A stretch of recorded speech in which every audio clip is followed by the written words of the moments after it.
You're being terrible. Why? Why are you doing this? I told you before I don't want to live with you. I want the leech of a wife living off dad to get out. Leeching? You really think that? Well, isn't it true? The only reason you can live here without working is because dad earns the money. You can't even do the housework properly. You're nothing but a parasite. Sally's harsh words were too much for me to bear. I didn't have the energy to explain the situation, and I realized I didn't need to endure living with someone who could say such things. So you think we can't live together? That's my line. All right, I understand. I'll leave. After finishing my shopping, I went to change into my casual clothes in the room I shared with Ken. But what I saw next was shocking. There was not a single item of mine in the room. Not my clothes, not my bags, not even a single piece of underwear. What's going on? Unable to comprehend, I stood dumbfounded, scanning the room. The room wasn't ransacked. Ken's belongings were untouched, but mine were completely gone. Could it be that it wasn't a burglary? I needed to ask Sally, who was home while I was out. Thinking this, I knocked on Sally's door. Need something? Sally appeared, her face showing clear annoyance. Hey Sally, I can't find any of my stuff. Do you know anything about it? All my things are gone. All of that. I got rid of everything for you. Sally's grin was unsettlingly eerie. I am Maria, originally working in sales, but I quit after getting married. I met Ken, my husband, through a friend when I was 37.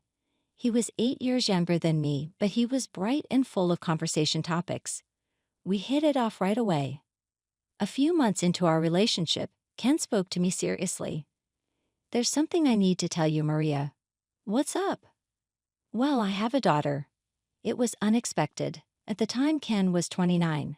When I was 29, I was fully engrossed in work, with no time for men. To think that someone his age already had a child was shocking. I managed to ask, Really? How old is she? She just turned 11.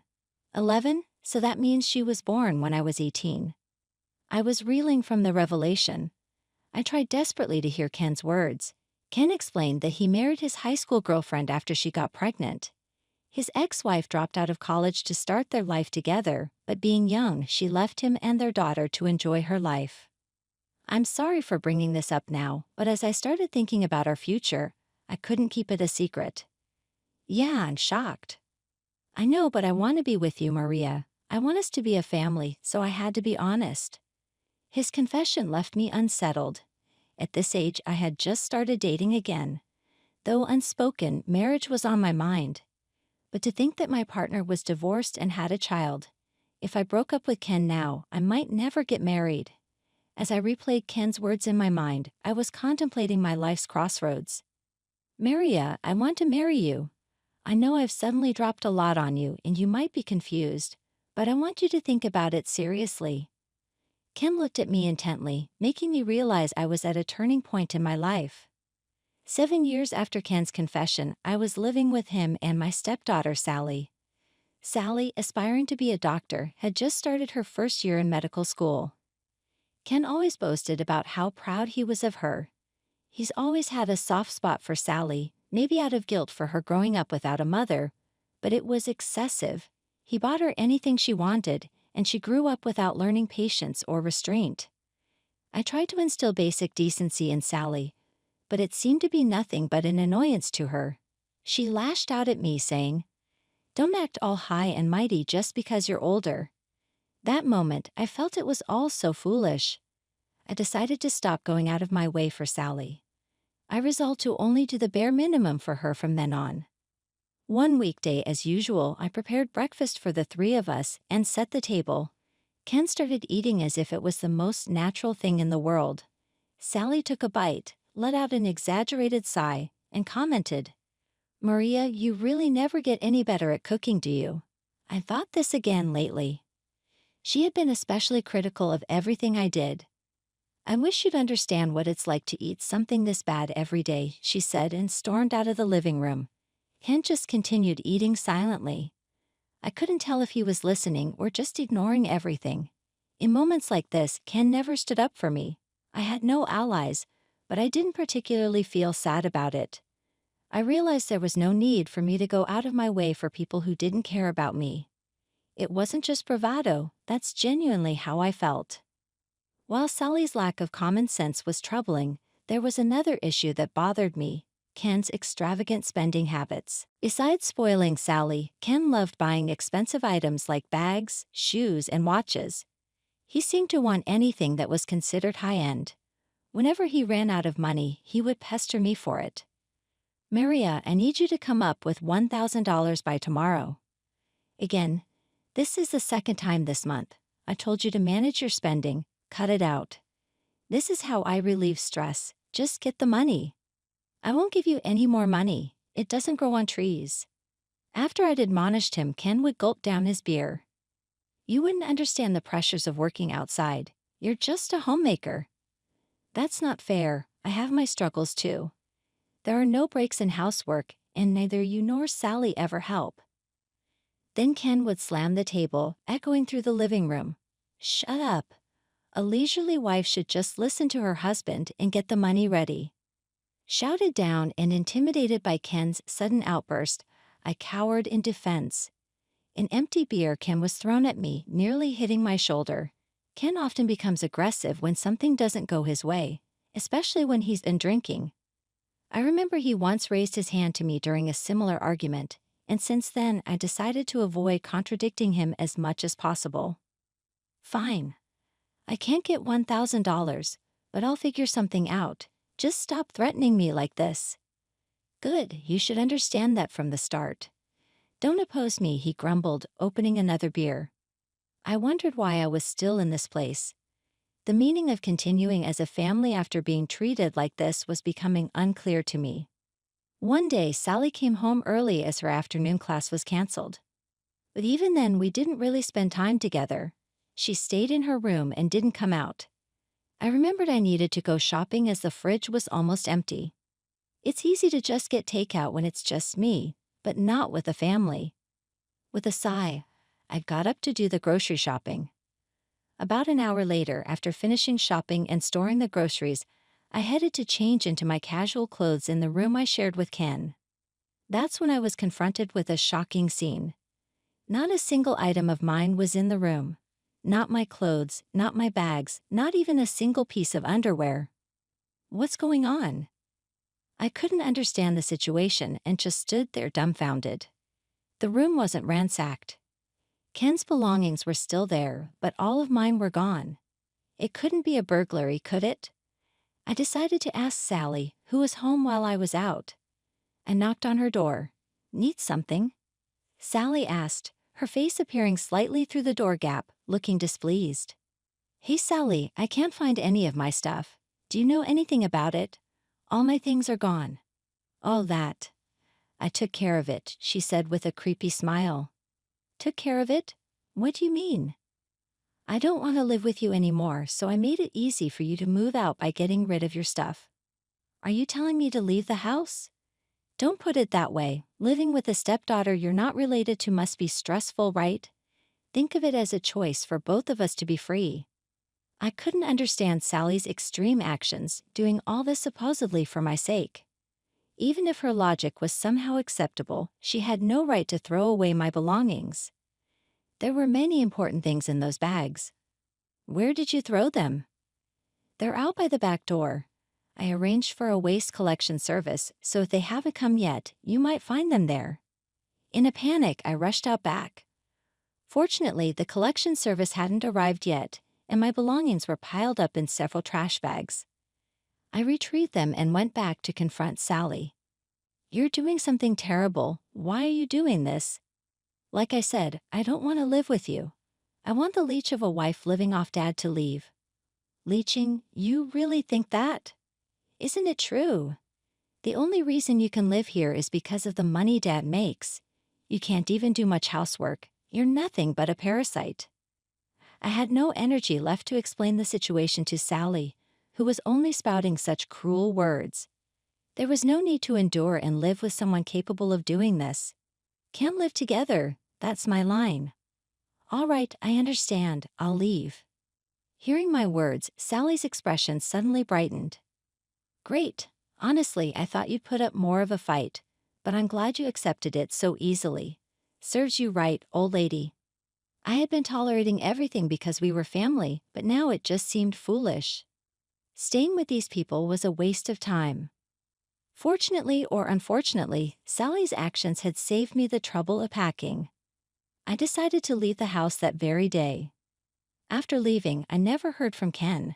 Normally you'd expect at least a phone call, but his silence was proof enough that he had no intention of fixing our relationship. I didn't reach out to Ken or Sally either. I was relishing the freedom to use my time solely for myself. Since my parents' home was far away and I wasn't officially divorced yet, returning there with all my luggage wasn't practical.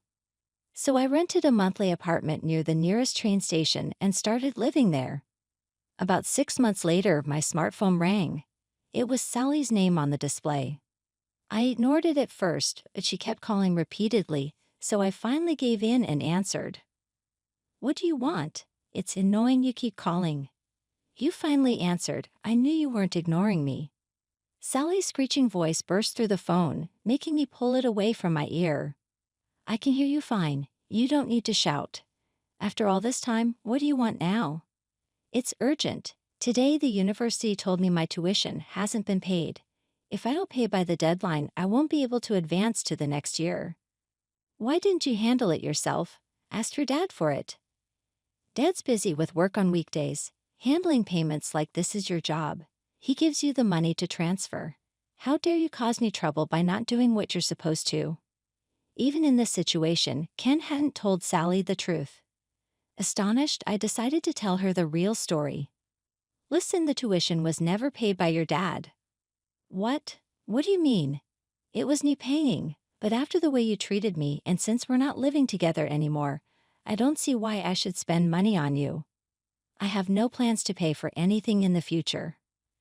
Sally was silent for a moment after hearing this, then burst out laughing. "I thought you'd say something like that. As if a homemaker like you could afford medical school tuition. You must have just misused the money Dad gave you and are making excuses. Think what you want, but if you truly believe Ken is paying, talk to him about making the payment. These days you don't even need to go to the bank. You can transfer online." "Still lying. You'll just embarrass yourself. Just apologize honestly and I might forgive you." I was almost impressed by her audacity, even at the risk of her academic advancement. "This is an extremely shameless act. I've only told you the truth." "Shameless woman. I'll confirm with Dad. That's enough. Getting rid of a wicked woman like you was the right choice." Sally said her piece and hung up. Would Ken ever tell his daughter the truth? Their fate didn't concern me, but I hoped they wouldn't bother me again. One day, while working on my computer, Sally called again. It had been about 2 weeks since our last conversation. "Dad really didn't pay for my tuition?" "Of course, I was the one paying. Maybe he wanted to impress his daughter, but you were just a homemaker. How could you afford medical school tuition?" "I wasn't just a homemaker." Sally gasped, then said in a small voice, "What?" "I told you before, I work from home." "That's a lie. I never heard that. You just never listened, or did you think my words weren't worth your attention?" "That's impossible. You just forgot to tell me." As Sally struggled with excuses, I continued, "I'm a programmer. I can work as long as I have my computer, and I was in it even before I got married. I have plenty of job offers." "A programmer? That's a job you can't do without special knowledge. If you're going to make something up, at least tell a more believable lie." "I told you I used to work for a knit company. Being in sales, I had to have some basic knowledge, and I didn't start from zero. Turns out the meticulous work of programming suits me well. I'm quite good at it, actually." "That can't be. I always thought of you as a parasite living off Dad's income." "That's your dad, Ken, not me. He spent all his salary and never really contributed to the household expenses." I could almost see the shocked expression on Sally's face. She must be overwhelmed to learn that everything she believed was false. "I was the one paying for your tuition, groceries, utilities, and all other living expenses. Dad never contributed financially to the household." "Then what was he spending his earnings on?" I don't know, he never told me, but he definitely used it all for himself. And yet, he hasn't contacted me since I left. How's he managing? How? It's the same as before you left. You might want to check that. If Ken continues spending money like he used to, he'll go bankrupt soon. You won't have the luxury to go to college then. After a faint, that can't be, Sally hung up. Maybe it was harsh to discuss such things with my stepdaughter, but I stopped myself from feeling too sympathetic. Sally is 18, an adult. It's time she learns not to hurt others for her own sake. I returned to my computer work. A few days after telling Sally the truth, Ken called. It was the first time he reached out since I left the house over half a year ago. What did you tell Sally? Just the truth, that I was the one paying for all the living expenses. You shouldn't have done that. Now Sally's calling me a liar. She won't even talk to me properly since then. It's all your fault. His selfishness left me sighing. The root of the problem is your reckless spending. You made me cover all living expenses and turn to me for more money when yours ran out. How can you say such things? Shut up. Supporting a working husband is a wife's duty. Contribute even a penny to household expenses before you say that. You have no right to criticize when you only spend on your own pleasures. Hey, is that all you wanted to say? I'm hanging up. It's a waste of time. Wait a minute. Ken's tone changed from brash to desperate. I've been struggling financially since you left. If you apologize now, I'll forgive you. Come back home. I was speechless at his continued arrogance. Even in desperation, he's only thinking about himself. When I remained silent, Ken continued speaking on his own. I can't live the same life as before with just what I earn. I'm in debt, but I have no hope of paying it back. If you come back, everything will be back to normal. So please, come back. You're lonely too, aren't you? Unbelievable. Your salary wasn't even that bad, and you're in debt now, still spending recklessly. I have my reasons. I can't just change how I spend money overnight. Right? You can't let down the girls at the nightclubs, can you? What? Ken's reaction was more stupid than I expected, and I almost burst out laughing. Ken's stunned reaction almost made me laugh. He thought he had hidden it well. I know about you frequenting nightclubs and promising one of the girls a lavish lifestyle after divorcing me. How did you find out about that? I have dealings with your company through my work. One of your colleagues, who's in charge, told me. There were rumors in the office about your affairs, so they thought I should know. Damn it, who told you that? I got curious, so I hired a detective to investigate. The evidence just kept piling up: fine dining, buying designer bags and jewelry. With all that spending, no wonder your salary vanished. Ken fell silent, probably not expecting me to find out, let alone that it had become office gossip. It became a rumor within the company. That meant that everything was poorly planned. There are also rumors about your ex-wife. What do you mean? The reason for your divorce. You told me she left because she wanted to enjoy her life. But the rumor is that it was due to your infidelity. What? That rumor's spreading too. Is that an admission? Well, I don't have proof, but I can't trust a single thing about you anymore. I want a divorce. Ken yelled about not accepting a divorce and me returning home, but he never apologized. Even if he had, I had no intention of going back to that house. I was thoroughly disappointed in his selfishness.